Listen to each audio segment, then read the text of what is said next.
Haay kabajamtoota jaalatamtoota hordoftoota chaanaalii Rashaad Zeenuu jirra jirtu baga jiraattanii baga yoo nageessaniin isiniin jedha. Egaa hordoftootaan kiyya walitti deebinee jirra barumsa waa'ee appilikeeshinii irratti waa'ee appii irratti inshallah irra akkaataa feesbuukii itti dileetii goonuun isinitti agarsiisaa jechuudha. Egaa feesbuuka lama sadii yookaan feesbuukii tokko waan kan nun fayyadne tokko ofirraa balleessuudhaaf yoo feesbuuka biraa banachuu feene haala itti feesbuukii sana ofirraa balleessinee feesbuukii biraa banachuu itti dandeenyuun isinitti agarsiisaa. Haga xumura qophii kiyyaatti na faana turaan isiniin jedha. Egaa obboleewwan kiyya warri haga yoona YouTube channel kiyya subscribe like naan goone YouTube channel kiyya seenaatii subscribe naa godhaan isiniin jedha. Maqaa YouTube channel kooti kuno Rashaad Zeenuu ka jedhu kanadha.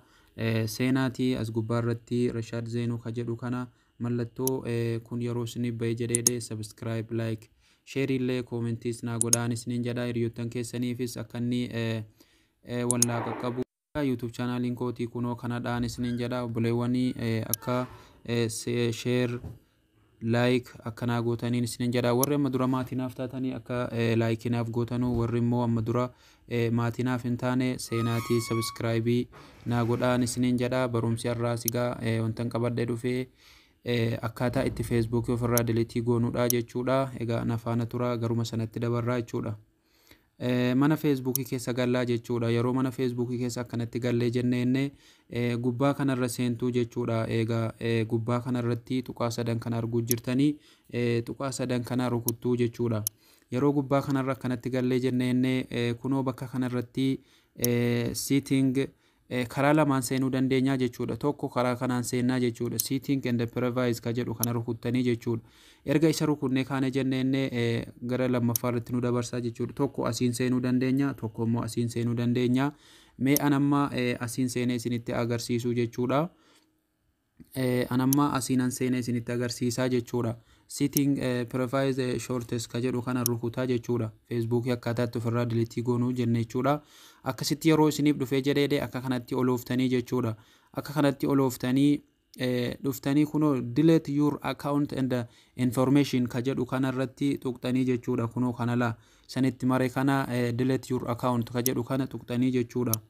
Yeroo kana akkanatti tuqxanii jettanuu gara kanatti isin dabarsaa jechuudha. Asitti bakka lamatti jechuudha kan inni nuu baasu kunoo tokko asitti nuu baasee dhiifama. Tokko asirratti kan inni nuu baasee jechuudha. Tokko immoo kunoo asitti kan inni nuu baasee delete accountii fi deactivate account ka jedhu kana lamaanii jechuudha. Isinii tuqattii kana kanarratti gad dabarsituu jechuudha. Tuqaa as gubbaa jiru kana kanarratti gad dabarsinaa jechuudha.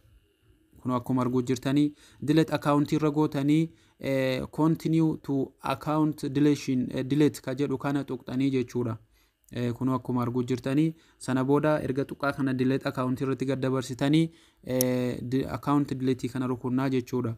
Yeroo kana rukunnee jennee gara kanatti annu dabarsaa jechuudha. Continue to account delete ka jedhu kana rukunnaa jechuudha. Ammas yeroo kanatti rukunnee jennee akka kanatti fide isinii baasaa jechuudha. Garuu waan garaagaraa asirratti go to activate log yeroon akkanatti isinii fide jedhee delete account ka jedhu kunoo ka godanaa kana rukuttuu jechuudha.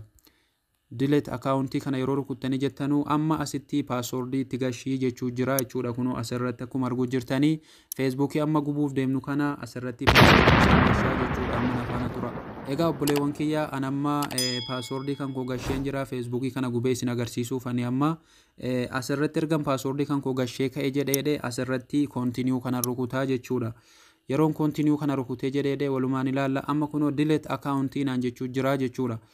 Ammas kunoo deleetii godhii naan jechuu jira jechuudha. Kunoo akkuma arguu jirtanii anamma delete accountii Facebookii kan koo gubeen jira jechuudha. Akkuma arguu jirtanii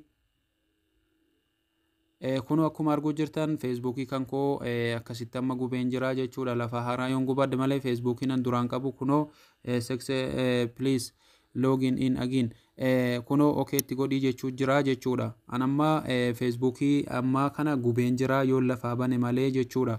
Egaa barumsi har'aa kanan hanga ammaatti isinitti agarsiisu ture kana fakkaata.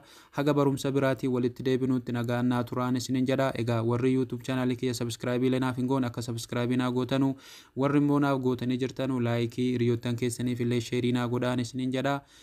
Haga barumsa biraatiinis walitti deebinu baay'ee baay'ee waan isiniif hin galle immoo koomentii jalatti illee na gaafachuu ni dandeessu. Waan amman beekurraa isiniif nan deebisaa jechuudha.